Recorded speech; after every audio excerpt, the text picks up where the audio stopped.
Cette vidéo va nous permettre d'introduire notre nouveau chapitre d'histoire qui traite de la guerre froide, période de forte tension au cours de laquelle le monde est divisé en deux blocs, en deux pôles, le bloc de l'Est et le bloc de l'Ouest, qui s'étend de 1947 à 1991.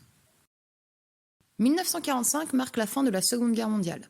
En Europe, elle se termine le 8 mai par la capitulation allemande. Dans le Pacifique, le Japon capitule le 2 septembre. Elle laisse un monde dévasté. Les grandes puissances européennes, que sont le Royaume-Uni, l'Allemagne ou la France, sont détruites par 6 ans de guerre. Le bilan humain est très lourd. Les sociétés sont traumatisées. Les États sont ruinés et doivent faire face aux défis de la reconstruction. L'Europe a été libérée de l'emprise nazie grâce à l'alliance et aux efforts conjoints de deux grands blocs de puissance, les Anglo-Américains et l'URSS. L'URSS a libéré les territoires situés à l'est de l'Europe. Les autres alliés, et notamment les Américains, ont libéré les territoires situés à l'ouest de l'Europe, la France, l'Italie, etc. Les deux armées font la jonction sur l'Elbe, un fleuve qui coule au cœur de l'Allemagne.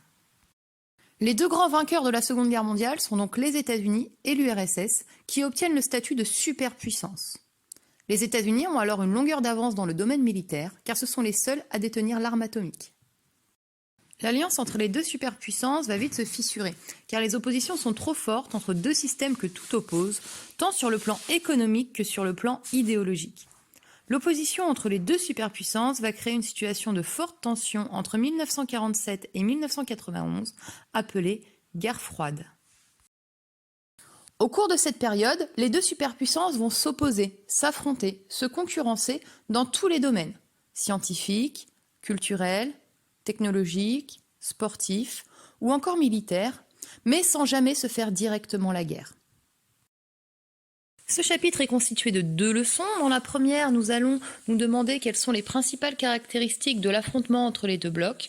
Dans la seconde, nous nous interrogerons sur les crises symboliques de la guerre froide.